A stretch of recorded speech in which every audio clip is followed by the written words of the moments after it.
Շատ մասնագիտություններ, շատ գործառույթներ կարող են լինել ավտոմատացված։ Այս պահին մենք աշխատաշուկայում ամենամեծ խնդիրը, որ ունենք, դա կադրերի ոչ համապատասխան որակավորումն է։ Բարձր հասարակության ֆինանսական գրագիտության մակարդակը, սոցիալ-տնտեսական զարգացվածության մակարդակը ավելի բարձր է լինում։ Գործատուները կարող են դժգոհել, որ չեն կարողանում գտնել համապատասխան աշխատակիցների, բայց նաև համալսարանների հետ այդ երկխոսության մեջ չեն մտնում։ Ոչ բոլոր ուսանողներն են գալիս մասնագիտություն ստանալու։ Դու ունես տեսական գիտելիքների գուցե շատ մեծ պաշար, բայց չգիտես դա ինչպես կիրառել, այսինքն պրակտիկ դա ինչպես օգտագործել։ Ինձ համար չկա վատ սովորող, լինի աշակերտ թե ուսանող, ինձ համար կա վատ սովորեցնող։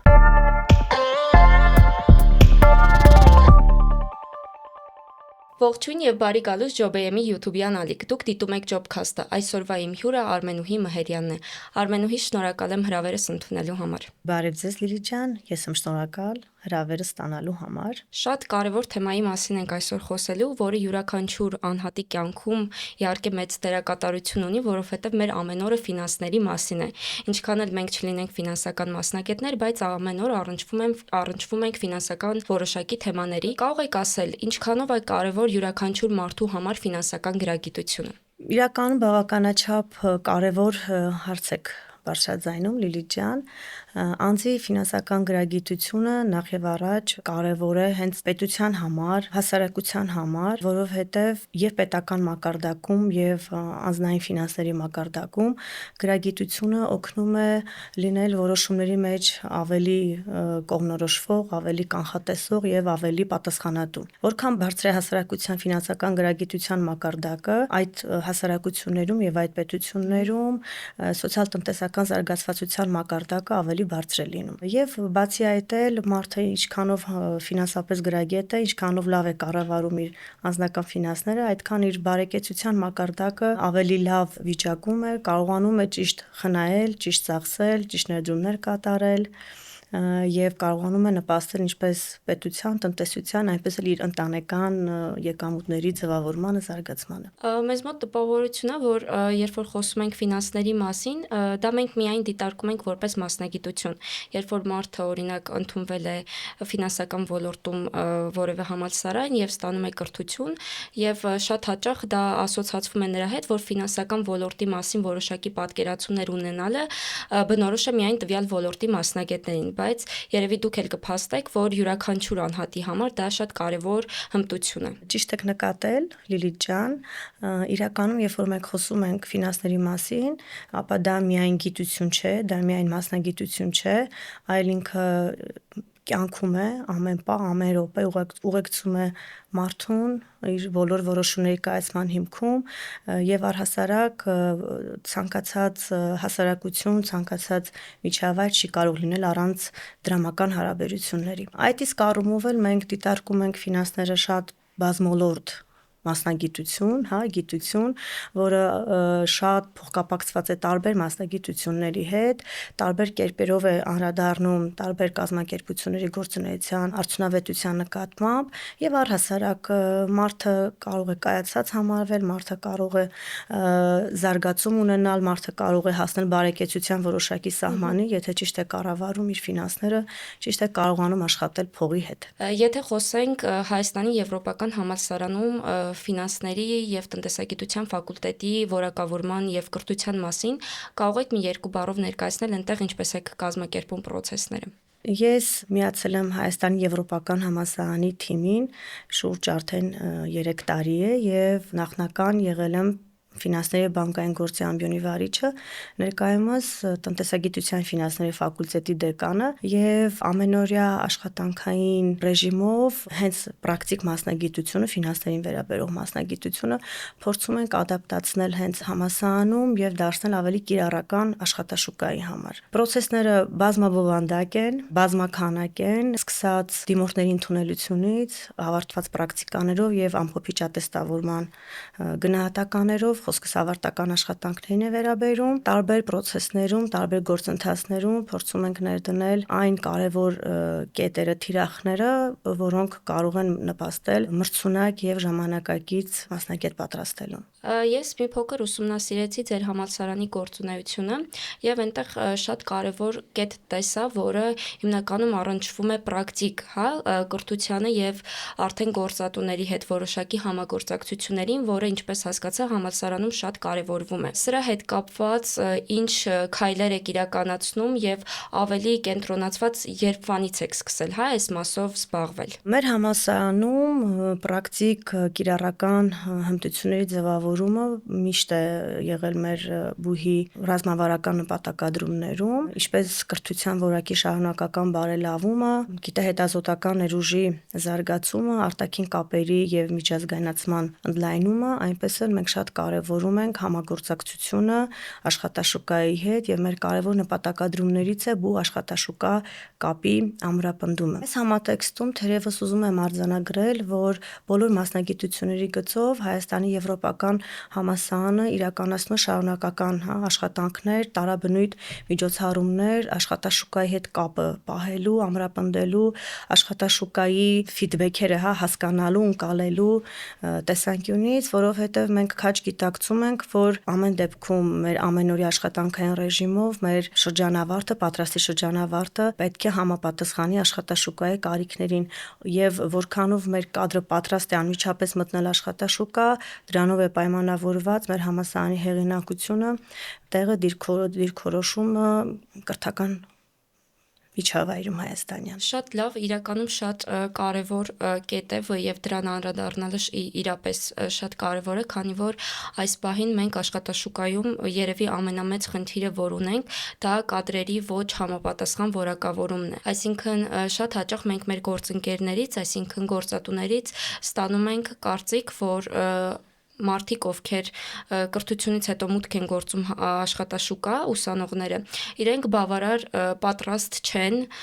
իրենց մասնագիտությամբ աշխատելու համար։ Այստեղ դե իհարկե հասկանալի է, որ երկուստեք խնդիր կա, այսինքն եւ գործատուի կողմից, ով գուցե պետք է որոշակի ներդրում ունենար նաեւ այդ մասնագետների զարգացման եւ կայացման հարցում, եւ որոշակիորեն խնդիր կա նաեւ համալսարանների կողմից։ Սա ընդհանրական եմ ասում, քանի որ կոնկրետ ձեր համալսարանի մասով չեն կարող միայն թիրախավորել եւ նաեւ պարզ է, որ որոշակիորեն կրթության որակը կախված է նաեւ ուսանողի ձգտումից, այսինքն մի քանի բևեռներով ենք այստեղ աշխատում, բայց առհասարակ ինչ խնդիրներ եք դուք տեսնում, ինչն է պատճառը, որ աշխատաշուկայի պահանջը եւ ուսանողների որակավորումը չի համապատասխանում։ Բնականաբար ճիշտ եք Լիլիթ ջան, չեմ կարող չհամաձայնել ձեզ հետ։ Խնդիրը երկուստեք է, այստեղ պետք է դիտարկենք եւ բուհի տեսանկյունից, ձևավորված խնդիրները եւ պետք է դիտարկենք որքանով է գործնական ոլորտը, պրակտիկ ոլորտը արձագանքում այդ խնդրին եւ իրենք ինչ խնդիրներ են տեսնում եւ լավագույն լուծում կա այստեղ շատ երկխոսել,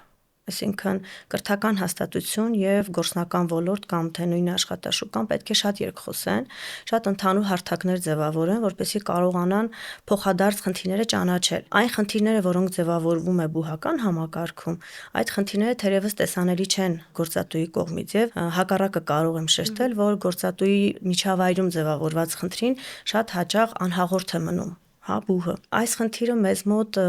բավականաչափ վաղուց է, որ առկա է գործում է, տարբեր մակարդակներում, տարբեր կրթական հաստատություններ յուրովի իրենց սեփական ռազմավարական կամ մարտավարական գործիքակազմով փորձում են լուծումներ գտնել, փորձում են համագործակցություններ ձևավորել, իրականացնել, բայց ես համակարծիք եմ ձեզ հետ, որ խնդիրը առկա է, եւ ներկայումս աշխատանքային միջավայրում կա գործատուների կողմից հնչող նման կարծիք, որ շատ հաճախ բուհի շրջանավարտ ես մի քիչ ավելի մեղմ կասեմ, ոչ թե որակավորումների արժանահավատ շնորհում չունի, այլ մեղմ ասած շատ կարևոր հմտություններ եւ մասնագիտական եւ փափուկ հմտություններ, թույլ է զարգացած շատ հմտություններ կամ կարող է եւ բացակայում են։ Շարունակաբար գործատուները փաստում են դրա մասին եւ մենք կրթական հաստատություններում միշտ բաց ենք, լսում ենք, խնդիրը ճանաչում ենք, որ այո, կա նման խնդիր, որ գործնական ոլորտի մեր գործընկերներին չի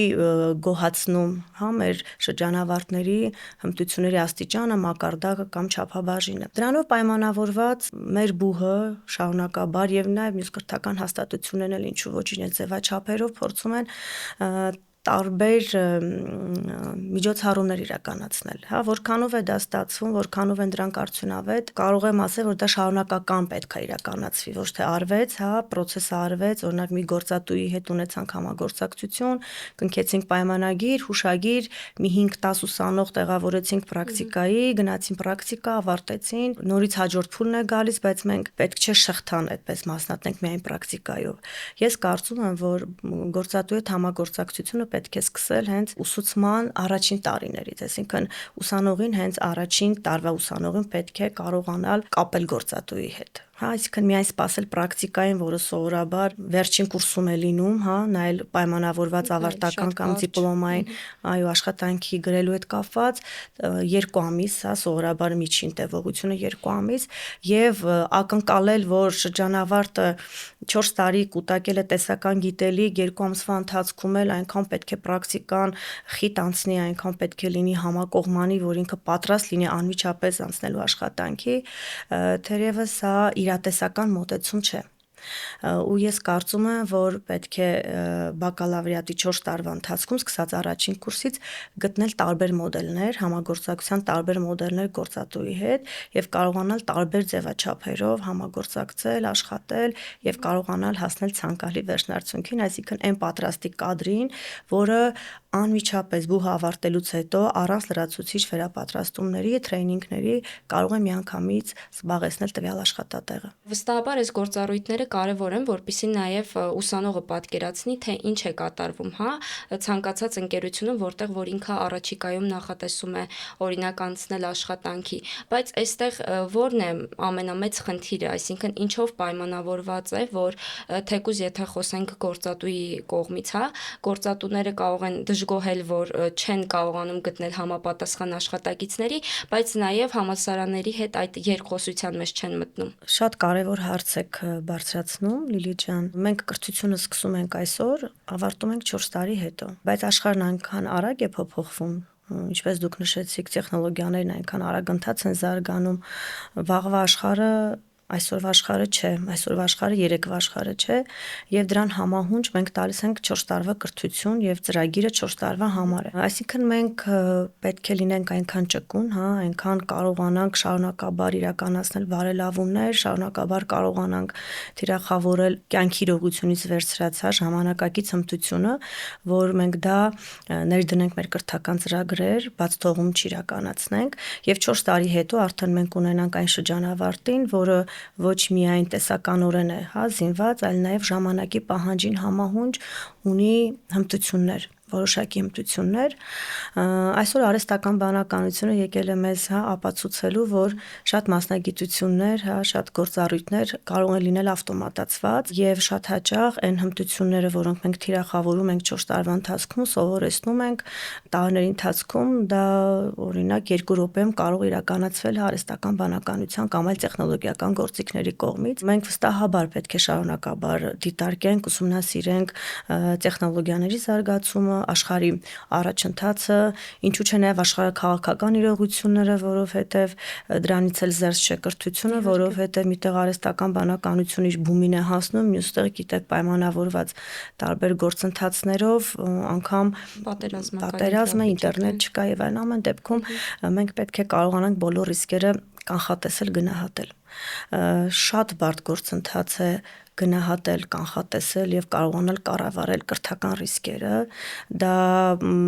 եւ պետական մակարդակով պետք է իրականացվի եւ բուհերը իրենք շարունակաբար պետք է ռիսկերի գնահատման եւ կառավարման, հա, գործընթաց իրականացնեն։ Շատ նուրբ process է, շատ պարզ, բայց միևնույն ժամանակ նուրբ process-ը կրթությունը եւ պետք է դրան վերաբերվել ամենայն պատասխանատվությամբ, սկսած հենց դիմորդների ներգրավման, հա, քաղաքականությունից ավարտված օրինակ շրջանավարտներին աշխատաշուկա բաց թողնելու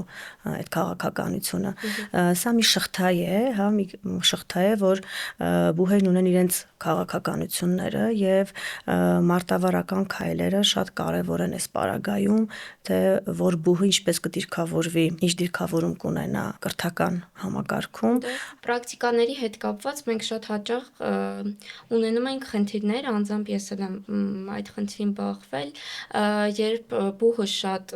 հետևողական չի լինում ուսանողի պրակտիկա գնալու process-ով եւ երկրորդ տարբերակը, երբ որ դու գնում ես ինչ-որ ընկերություն պրակտիկայի, բայց այնտեղ այդքան էլ մոտիվացված չեն կամ պատրաստական չեն քեզ տրամադրելու որոշակի գիտելիքներ եւ ինֆորմացիա։ Այս ամեն ինչը փոփոխելու համար կարծում եմ բոլորս էլ կարող ենք մեր ներդրումը ունենալ իհարկե, բայց հետաքրքիր է դուք, քանի որ աշխատում եք գործատուների հետ, իրենց հետ ինչպիսի համագործակցության եզրեր եք գտնում եւ այս հատվածում, հա, որպես այդպիսին, ինչպես է կարողանում իրենց հետ ձեռք բերել պայմանավորվածություններ, որ երկուստեք այդ խնդիրը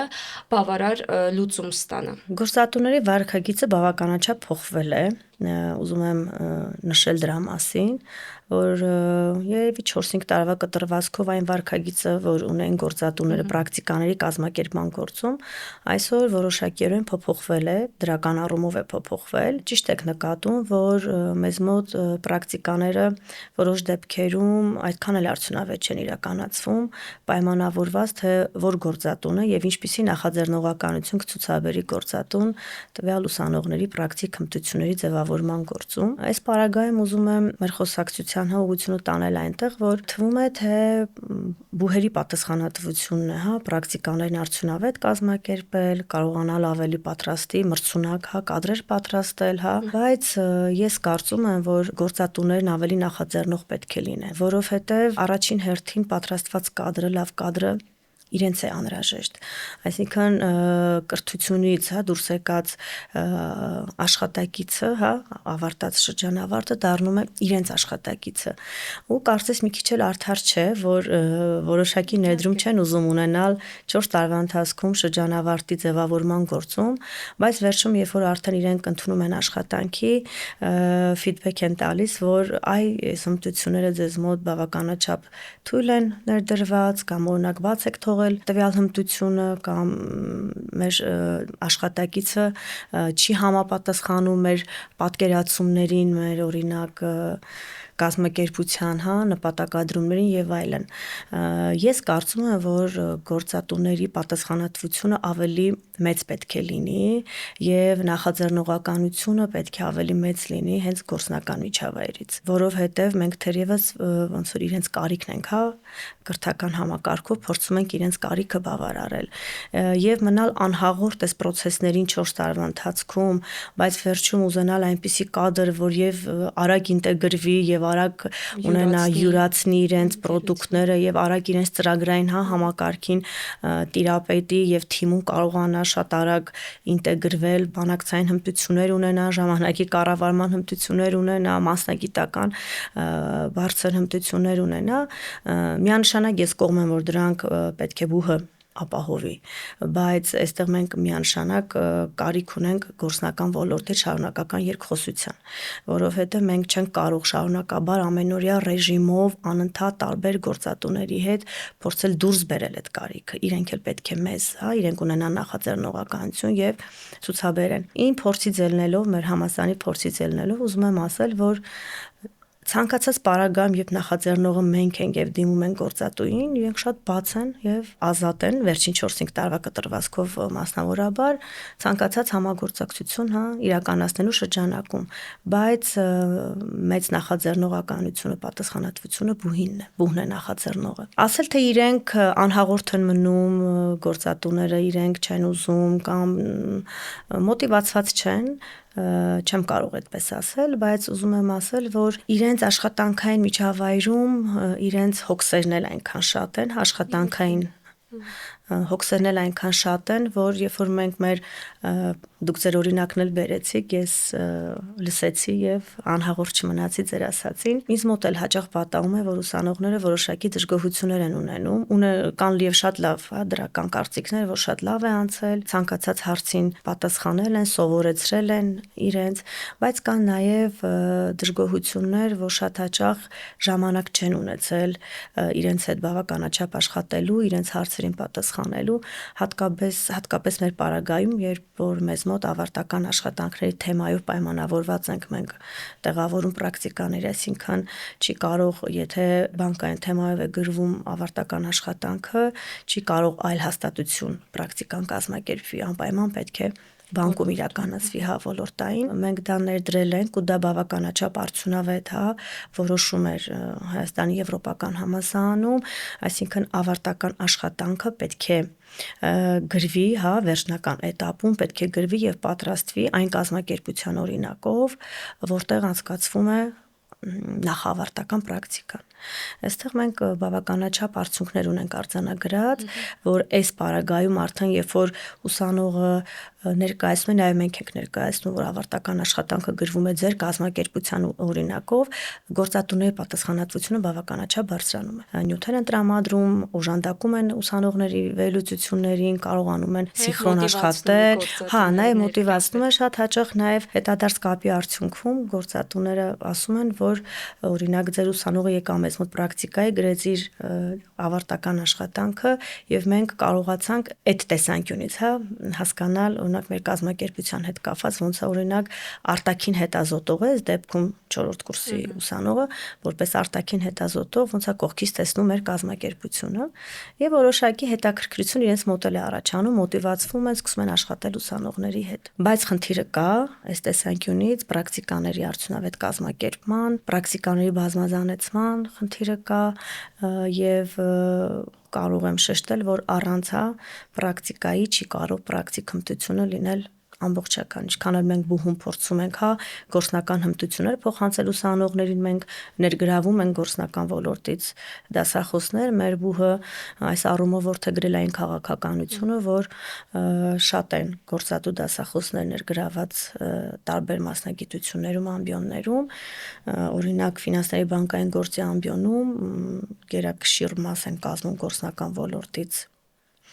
հրավիրյալ դասախոսներ, ովքեր նաև հետազոտողներ են, միայն գործնական դասախոսություններ են իրականացնում։ Հրավիրյալ դասախոսներ ոչ միայն վարպետաց դասերի կամ կլոր սեղան քննարկումների տեսքով, այլ հենց հրավիրված դասախոսներ, ովքեր դասավանդում են օրինակ տվյալ առարկան։ Օրինակ թվային ֆինանսներ, որ համագործակցության արդյունքում ունենք կնքված հուշագիր եւ հրավիրել ենք տվյալ կազմակերպության մասնագետին մեզ մոտ դասավանդելու այդ առարկան, բանկային մենեջմենթը օրինակ հրավիրել ենք հենց բանկից մասնագետի, ով շատ պրակտիկ է դասավանդում եւ տարբեր օրինակներ կարող են բերել։ Ամեն դեպքում դա էլ կարեւոր է, որ գործնական ոլորտից հենց գործատուն գալիս է դասավանդելու բուհում, բայց դա դեռևս քիչ է պրակտիկաների բազմազանեցման եւ պրակտիկ հմտությունների ամրապնդման համար։ Ուրիշ ինչ է ձեզ անհրաժեշտ։ Ես կարծում եմ դա պետք է լինի ռազմավարական մոտեցում գործատուների կողմից, որովհետեւ մեկ անձը, իր աշխատաժամանակը գալիս է, տրամադրում է, սովորեցնում է։ Մեկ անձ, երկու անձ, երեք անձ, բայց գործնական միջավայրը, երբ որ ուսանողը գնում է գործատուի մոտ, պրակտիկ միջավայր, ձևավորվում է ամբողջ կազմակերպության հարթակում։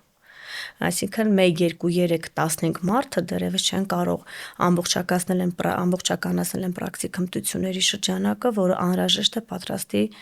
կադր լինելու համար։ Ես այսպես եմ հասկանում եւ իմ փորձից էլ։ Հիմա եթե ես որպես ուսանող հիմնականում, ես հասկացա, որ ձեր համալսարանում ավելի շատ ուշադրություն եք դարձնում պրակտիկ գիտելիքներին եւ առհասարակ գործատուների հետ հենց առաջին կուրսից, երկրորդ կուրսից համագործակցությանը, որը կնպաստի նաեւ նրան, որ ուսանողները ավելի պատրաստված եւ շուկային համապատասխան կադր կլինեն, բայց եթե դիտարկում ենք այլ տարբերակներ, եթե ուսանողը անցնում է օրինակ 2 ամիս պրակտիկա, նա իհարկե շատ լավ չի կարող պատկերացնել ինչպես պետք է աշխատել եւ ամենամեծ խնդիրը ինձ թվում է աշխատաշուկա մտնելուց դա է, երբ որ դու ունես տեսական գիտելիքների գուցե շատ մեծ պաշար, բայց չգիտես դա ինչպես կիրառել, այսինքն պրակտիկ դա ինչպես օգտագործել։ Շատ նուրբ հարց եք անդրադառնում, իրականում դուք խոսում եք ինքնուրույն, եւ պատասխանատվություն վերցնելու մասին, որ շրջանավարտը ոնց որ համարձակություն ունենա դա անմիջապես կարողանալ չէ իրականացնել, այսինքն իրացնել իր գիտելիքը, միշտ էլ դժվար է, երբ որ դու գնում ես աշխատանքի, չէ, առաջին անգամ եւ պետք է այդ գործառույթն իրականացնես, այստեղ կա վախի զգացողություն, անհանգստության զգացողություն, որ ինչ-որ բան սխալ կանես, վատ տպավորություն կթողնես, հա, քեզ մոտ կստացվի, չի ստացվի, կամ օրինակ ուզում ես հասկանալ, թե տվյալ գործատուն ինչ է ակնկալում քեզնից, ինչ պահանջներ ունի եւ այլն։ Դրանք է բավականաչափ կարևոր հարցեր են, հա, դրա համար պետք է բարձրացնել ուսանողի պատասխանատվությունը, ինքնուրույնությունը, հա, դա այդ կարողությունը միանգամից ձևավորելու գործում։ Այստեղ էլի անհրաժեշտ են գործատուների, հա, համագործակցությունը։ Մենք այս պարագայում, օրինակ, երբ որ կազմակերպեցինք աշխատաժողով կրթությունից գործընկերություն փետրվար ամսին եւ տարբեր գործատուների հետ ունեցանք, հա, տարբեր քննարկումներ աշխատանքային պլատֆորմներում, մենք կարողացանք հասկանալ, որ ամեն դեպքում գործատուի ներկայացվածությունը, հա, հենց համասարանում մինչև աշխատանքի անցնելը ուսանողին ավելի վստահություն է տալիս, հա, եւ ուսանողը ավելի դառնում է համարձակ եւ իր գիտելիքի նկատմամբ վստահ, որ դա ինչ որտեղ պետք է գալու կամ կկիրառի։ Պետք է գալու կամ կկիրառի եւ դա սխալ գիտելիք չի։ Հա, երբեմն երբ որ մտնում են աշխատաշուկա, իրենք չեն կողմնորոշվում։ Այդպես է ճիշտ անել, հա, վերլուծությունը անել օրինակ հորիզոնական վերլուծության մեթոդով, ուղղահայաց վերլուծության մեթոդով, որտեղից սկսեն, հա, հաշվետվությունների, ինչ հաջորդականության ուսումնասիրությունն է, օրինակ գործատուի պահանջից ելում մասնագիտական ուղղությամբ մի քիչ տանեմ։ Իրենք չունեն այդ վստահությունը եւ դառնում են երկչոտ։ Ինքնավստահություն չունեն, հա, մտնում են աշխատաշուկա եւ իրենք չեն կողմնորոշվում, որ իրենց ստացած գիտելիքի նկատմամբ ունեն այդ վստահությունը։ Դրա համար քննարկման արդյունքում մենք եկանք այն եզրահանգման, որ լավագույն մոդելը, հա, համագործակցելու, տեսեք, քիչ առաջ խոսեցինք պրակտիկաներից եւ ես ուզում եմ նաեւ շեշտել, որ միայն պրակտիկաներով չէ, որ պետք է սահմանափակել գործատուների հետ համագործակցությունը։ Պետք է փնտրել տարբեր մոդելներ համագործակցության, աշխատող մոդելներ, իրական մոդելներ, այստեղ չես կարող ասել, որ մոդելը լավ կաշխատի որ պարագայում, հա, նայած դու ինչ ակնկալիք ունես, նայած ինչ ես ուզում ստանալ, հա, պետք է փորձել։ Օրինակ քննարկման արդյունքում մենք դուրս բերեցինք հետաքրքիր մոտեցում, որ գործատուները իրենք կարճաժամկետ վերապատրաստումներ իրականացնեն բուհում։ Դա դեռևս մոդելի մասին ենք խոսում, այստեղ կան տարբեր հարցեր, կոմերցիոն հարցեր, հա, ինչ ձևաչափով կլինի, ինչպես դա դեռ չեն քննարկել, հա, զուտ ուղղակի այդ մոդելը կարողացանք դուրս բերել, որ այդ հենց գործնական միջավայրից վերապատրաստողը, երբ որ խոսում է դրա մասին, հա, կամ ծրագրով ցույց է տալիս, իրեն ցուցադրում է ոնց է դա լինում, ուսանողի ինքնագնահատականը բարձրանում է իր գիտելիքի նկատմամբ, իր հմտությունների նկատմամբ, հա, եւ ինքը դառնում ավելի վստահ։ Եվ գուցե այստեղ կարևոր է այն, որ ինքը ուղիղ հենց կապ եւ շփում է ունենում գործատուի հետ ու գործատուի կերպարը այդքան իր համար վախենալու չի լինում, որ պատկերացնի, բայց ես ինչպես կարող եմ իրենց հետ շփվել, հաղորդակցվել կամ առհասարակ ինչ որ եզրեր գտնել համագործակցության։ Այո, ճիշտ եք, մենք հենց դրա մասին էլ խոսում ենք, որ շատ հաճախ երիտասարդը, երբ որ նոր է ավարտել, հա, բուհը, ինքը բավականաչափ պատկերացում չունի, ուր է գնում, ինչ միջավայր է գնում, ինչպես կարող է հաղթահարել իր վախերը այդ միջավայրում, ինչպես կարող է իրացնել, հա, իր հմտությունները։ Հաճախ պատահում է, որ շատ պատրաստված կադրը գնում է տվյալ կազմակերպություն եւ չի կարողանում բացահայտել իրեն։ Փակված է մնում, փակ է մնում, չեն կարողանում եւ բացահայտել եւ ինքն էլ չի կարողանում ինքն իրեն բացահայտել, իր հմտությունները բացահայտել։ Սրա ինչի մասին որ խոսում ենք, դա չերևացող շերտն է, հա, որովհետեւ դրա հակառակ կողմն էլ կա, որ կան տեսակներ, հա, երիտասարդների հատկապես հիմա շատ զարգացած սերունդ ունենք, ի պատիվ մեծ, որ շատ փոքր հմտությունը շատ ավելի լավ են ներկայացնում, հա, դա մի քիչ տեսակի խնդիր է, որ այդ դեպքում էլ գործատուի մոտ հարց առաջանում, որտեղ ինքը անմիջապես ընդունում է նման աշխատակցին, որովհետև շատ փոքր բանը կարողանում է շատ լավ իրացնել, հա, ներկայացնել, ոնց որ հա, բայց իր սպասումներն հետո չի բավականացնում, ակնկալիքներն այլ են լինում, եւ այս պարագայում արդեն ստացվում է անհամապատասխանություն։ Տեսեք, մեր մասնագիտության նկատմամբ պահանջարկը բավականին մեծ է եւ տարբեր վերլուծություններ կան, որ հայաստանյան աշխատաշուկայում ֆինանսաբանկային եւ ապահովագրական ոլորտը գերակշիռ մասն է զբաղեցնում, հա, թափուր հաստիկների շուրջ 20-21%։ Եվ մենք շարունակաբար, երբ որ քննարկում ենք, նախ դրական ենք արձանագրում, որ կա մասնագիտության նկատմամբ պահանջարկ, մենք բավականաչափ մրցունակ ենք,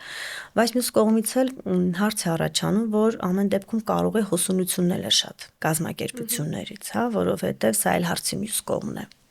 Հոսունությունը կարող է շատ լինել այն համատեքստում, որ սպասելիքները, ակնկալիքները չեն համընկնում իրար, հա, արդեն գործատուի հետ համագործակցություն կան, օրինակ աշխատակիցներ, հա, աշխատուժի այնպիսի տեսակ կա, որ իրեն շատ լավ է ներկայացնում, շատ լավ է մատուցում եւ ոնց որ գործատուն արագ է ընդունում աշխատանքի, հա, առանց փորձաշրջանի, բայց վերջում ստացվում է, որ իր սպասումները չի արդարացնում եւ կան այնպիսի աշխատակիցներ, աշխատուժի այնպիսի տեսակ, որ չի կարողանում ամբողջապես բացվել գործատուի միջավայրում, բայց ունի լավ հմտություններ։ Իսկ այդտեղ համալսարանում արդյոք կատարվում են ինչ-որ դասընթացներ կամ, չգիտեմ, տրեյնինգներ, որոնց միջոցով որ կարելի է ուսանողին թեկուզ դնել վատ դրության մեջ, այսպես ճակերտավոր ասած, որը կնպաստի նրան, որ ինքը ավելի ճկունություն կցուցաբերի եւ կկարողանա ավելի լավ կողմնորոշվել, որը կնպաստի նաեւ, որ հետագայում ինքը աշխատաշուկայում էլ կկարողանա արագ կողմնորոշվել եւ հարցերին լուծում տալ, այլ ոչ թե վախենալ եւ ավելի երկչոտ լինել։ Հետաքրքիր մոտեցում եք առաջադրում, իրականում մենք փորձում ենք դա կազմակերպել, իրականացնել, քանի որ մեզ մոտ գործնական միջավայրից շատ են դասախոսները, իրենք շատ հաճախ են այդ իրավիճակները ձևավորում լսանում եւ փորձում են ուսանողին դնել նման իրավիճակում, որովհետեւ ամեն դեպքում պետք է ամրապնդել, հա, որովհետեւ աշխատանքային հարաբերությունները շատ բարդ հարաբերություններ են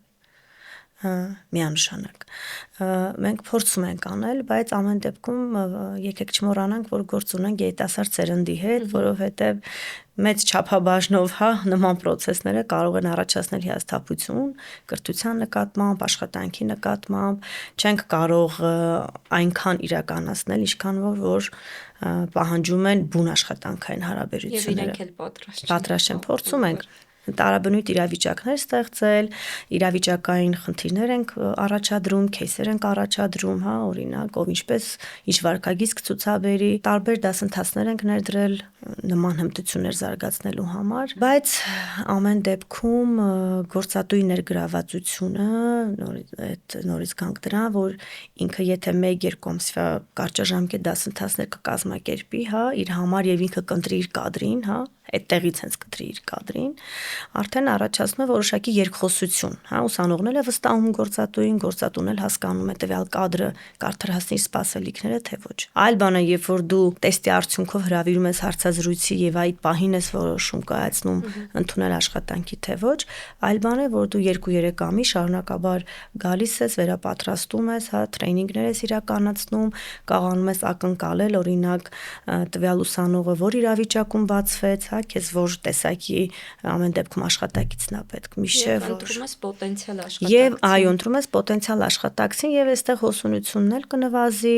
եւ այստեղ հմտությունների նկատմամբ վստահությունն էլ կբարձրանա,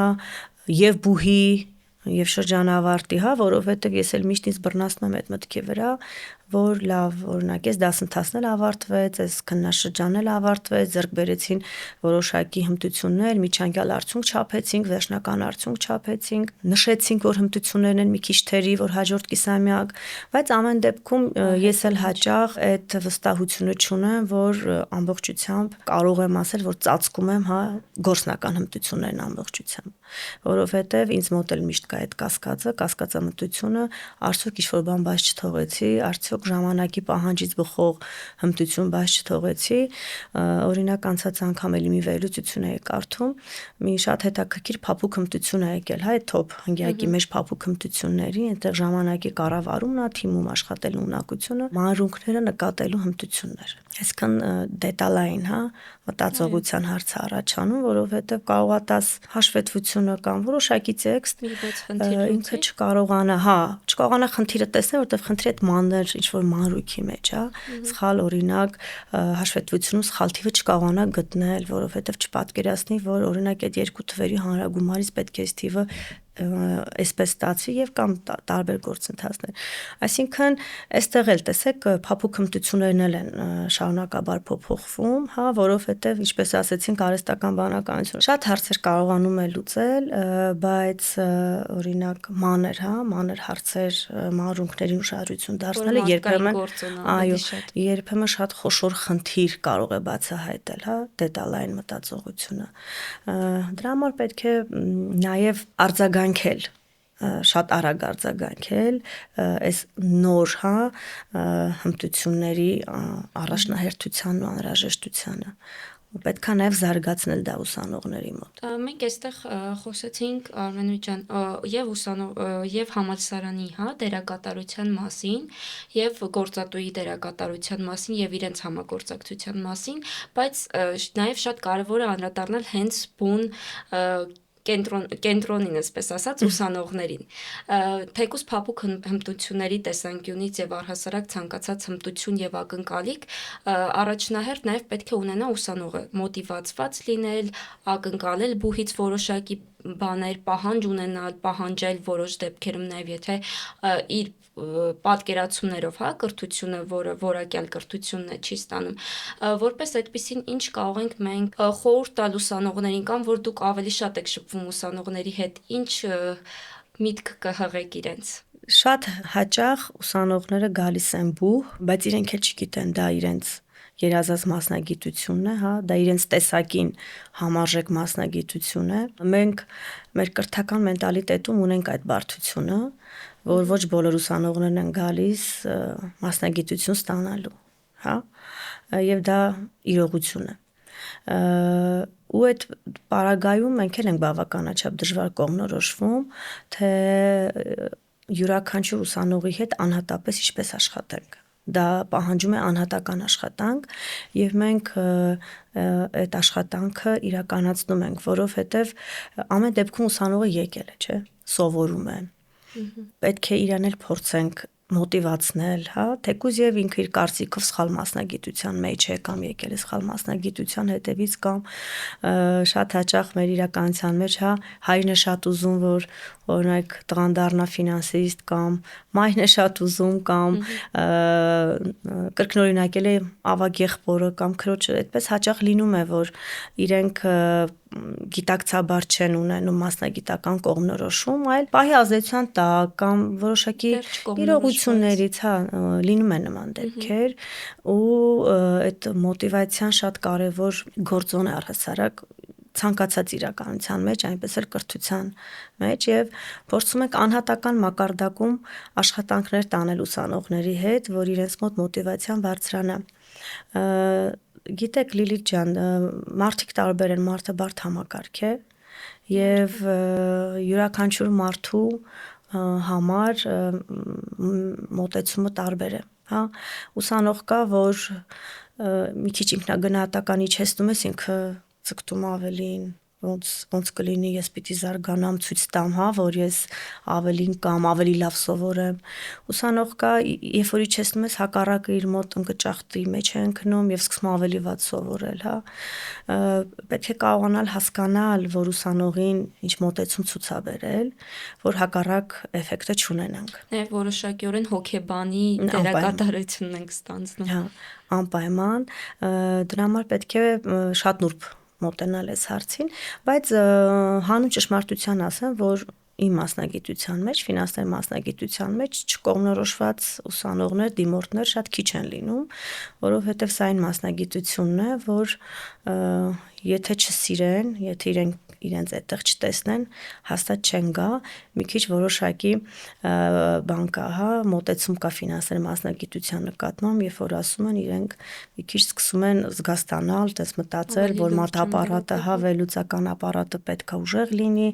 անհանգստություն ունեն, որ գան սովորեն եւ այլն, եւ մի քիչ մենք ռոմանտիկայի ժանրից հեռու ենք այս պարագայում, դրա համար այստեղ ավելի շատ գիտակցաբար են գալիս այս մասնագիտության հետևից եւ արդյունքներն էլ են այդ այդպիսին, որ մեզ մոտ ավարտողների ֆինանսներ մասնագիտության ավարտողների արդեն 2 տարվա արդյունք կարող եմ ներկայացնել, որովհետև Հայաստանի Եվրոպական համալսարանում ֆինանսների մասնագիտությունը դեռևս ունի 2 տարվա շրջանավարտ եւ շուրջ 80%-ը աշխատում են իրենց մասնագիտությամբ։ Հա։ Շատ լավ արդյունք ունեք։ Գիտեք, որ խոսում եք, իմ մոտ մի հատ մի միտք առաջացավ հենց ֆինանսական եւ հումանիտար, հա, հոսքերի հետ կապված։ Մենք շատ հաճախ մեզ հենց դիրքավորում ենք, օրինակ, ես հումանիտար մարդ եմ, ես ավելի մաթեմատիկական մտածողություն ունեմ եւ ըստ այդմ էլ որոշում ենք կայացնում մեր մասնագիտության հետ կապված եւ պարզը, եթե ես ինձ համարում եմ հումանիտար մարդ, ով թվերի հետ այդքան էլ լավ հարաբերությունների մեջ չի, դժվար թե կարողանամ օրինակ սովորել ֆինանսական ոլորտում, բայց եթե ընդհանուր խոսենք ֆինանսների մասին, վստահաբար յուրաքանչյուր մարդուս էլ որոշակի գիտելիքներ, յուրաքանչյուր մարդու որոշակի գիտելիքներ այդ ոլորտի հետ կապված անհրաժեշտ են, թեկուզ հասարակ թվաբանությունը, որը կարող է օրինակ հումանիտար ոլորտի մասնագետին էլ անհրաժեշտ լինել, բայց հաճախ ես գործատուներից ստանում եմ ֆիդբեք, որ օրինակ ուզում են ընդունել աշխատակցի, ով անգամ տոկոս հաշվել չգիտի, որովհետև գուցե մարդը որոշել է, որ ինքը հումանիտար մտածողություն ունի եւ իրեն ֆինանսական որևէ հաշվարկ անհրաժեշտ չի։ Այստեղ ինչ կարող ենք խորհուրդ տալ մարդկանց, ովքեր միայն խուսափում են թվերից։ Տեսեք, ես կարծում եմ, որ երբ որ մենք տարանջատում ենք, հա, հումանիտար մտածողություն, մաթեմատիկական մտածողություն, հա, բնագիտական նաև այս առումով կարող ենք առանձնացնել,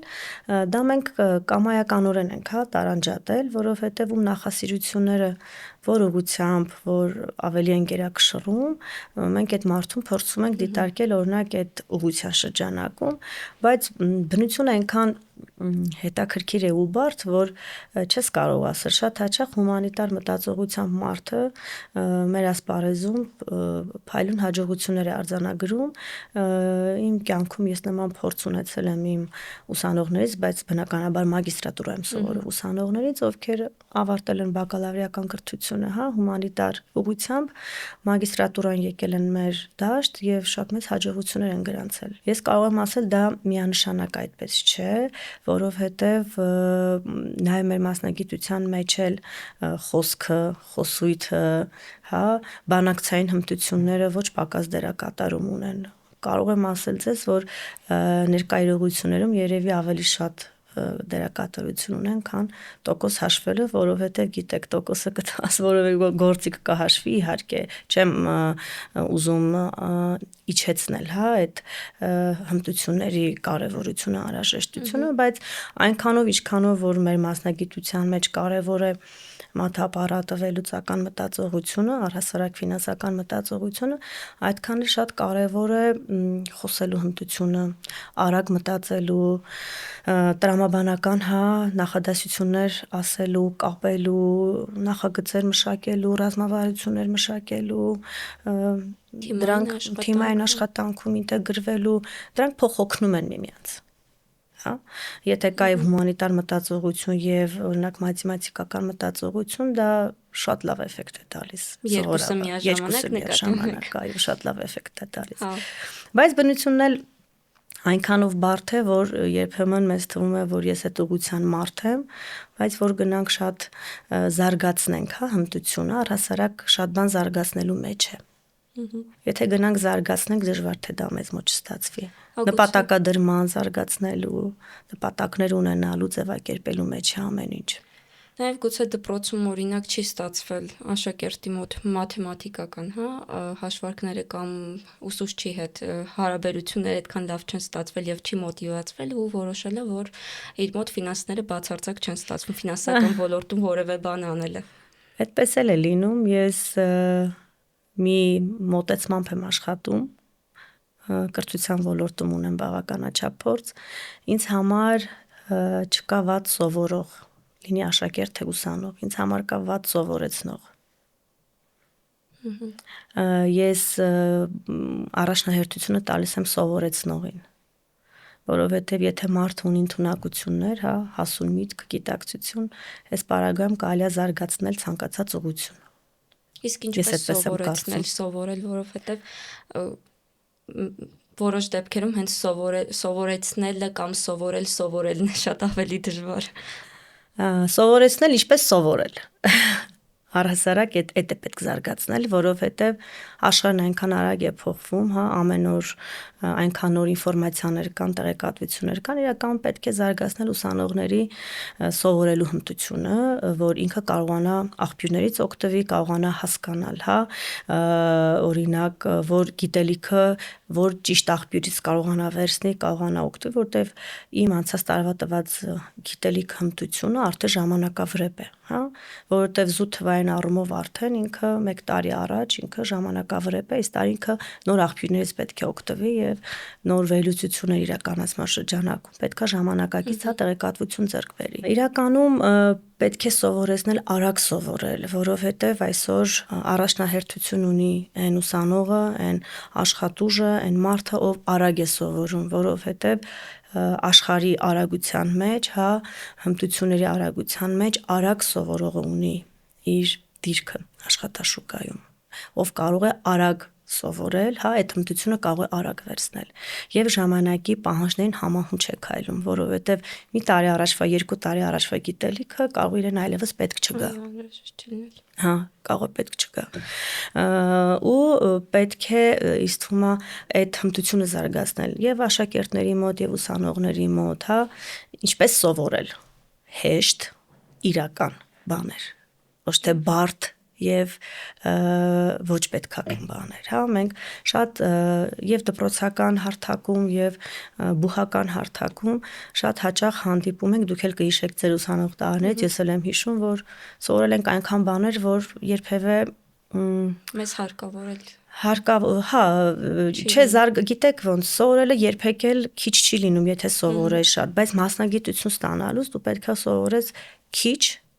կարևոր, հա, եւ արդիական բաներ ու կիրառելի բաներ։ Հակառակ դեպքում դու ժամանակ ես ծախսում մի բան սովորելու վրա, որը դու չես կիրառում մասնագիտության մեջ։ Միգուցե դու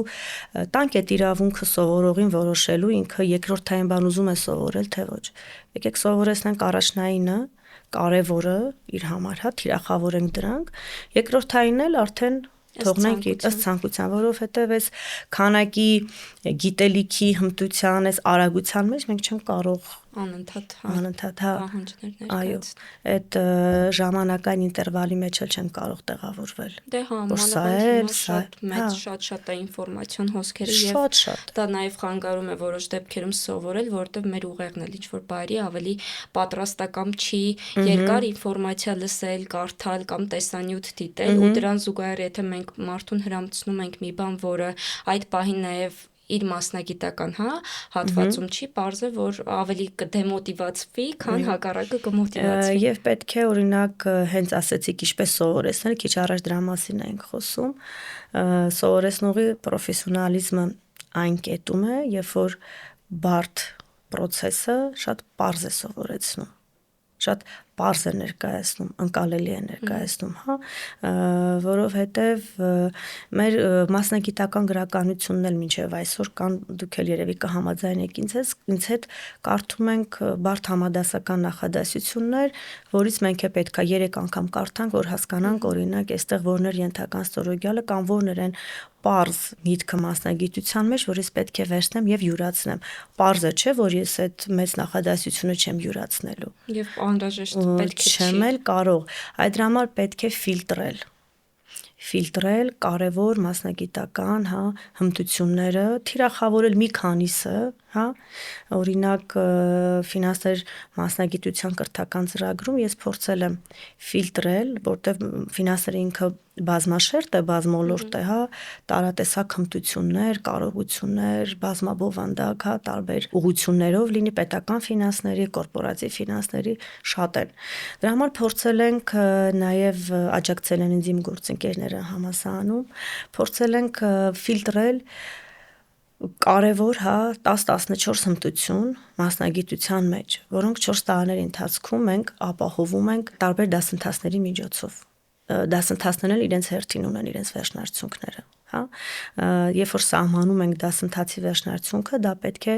համահունչ լինի ծրագրի վերջնարդյունքին, Հա, փորձել ենք քարտեզագրում տանել, հա, կապերն ապահովել, որ 4 տարվա կրթության արդյունքում իհարկե շարունակաբար բարելավում ենք, նոր հմտությունները պահում ենք մեր ուշադրության կենտրոնում, ներդնում ենք կրթական ծրագրեր, առաջադրանքների տեսքով, տարբեր գործատուներին հրավիրելով իրենց կողմից ներկայացնելով այդ հմտության առավելությունը եւ իրենց օգնությանն ենք դիմում։ Արմենու ջան, որպես եզրափակում մեր այս զրույցի, ես նախ շատ շնորհակալ եմ ձեր ներդրման, ձեր բուհի ներդրման համար, որ նպաստում եք, հա, աշխատաշուկային եւս մեկ քայլով դեպի ավելի լավը դարձնելուն եւ ուսանողներին էլ լիարժեք հնարավորություն տալու, որ իրենք աշխատաշուկայում կարողանան հնարավորինս արագ իրենց տեղը գտնել, որպես եզրափակում, եթե կցանկանաք ինչ-որ խորհուրդներ տալ ուսանողներին եւ գործատուներին, որոնք կնպաստեն ավելի լայն համագործակցություն ունենալ բուհի հետ։ Ես եմ շնորհակալ նախ քննարկման համար, Լիլիթ ջան, ինձ էլ է բավականին հետաքրքիր եւ մոտիվացնող նաեւ շարունակելու իմ աշխատանքը։ Խորհրդատվության տեսանկյունից կուզեմ, որ շատ համագործակցեն միմյանց հետ, շատ երկխոսեն, որովհետև երկխոսելու արդյունքում են ձևավորվում, հա, իրական կապեր, այստեղ շատ կարևոր է, որ ոչ թե համագործակցությունը լինի ֆորմալ, հա, ձևաչափով, կան հուշագրեր, փոխայցելություններ, դասավանդումներ եւ այլն, այլ կարողանանք արդյունք չափենք վերջին հաշվով, ինչ տվեց մեզ համագործակցությունը, հա, կիսամյակային կտրվածքով, եռամսյակային, տարեկան կտրվածքով, ինչքան շատ երկխոսեն, հա, բուհերը եւ գործատուները, ինձ թվում է այդքանով կնպաստեն աշխատաշուկայի կարիքների բավարարմանը, որ ուղղակի կապ ունի, հա, մեր տնտեսության զարգացման հետ, համախառն ներքին արդյունքի ավելացման հետ եւ խորհուրդ կտամ մեր ուսանողներին, որ սովորեն, հա, զարգանան եւ իրենց ներդրումն ունենան իրենց ընտանիքների զարգացման գործում, իրենց գործնական միջավայրի զարգացման գործում եւ մեր պետության զարգացման գործում։ Շնորհակալ եմ։ Շնորհակալություն, դուք դիտում եք Jobcast-ը, եթե ունեք հարցեր, կարող եք գրել մեկնաբանությունների դաշտում։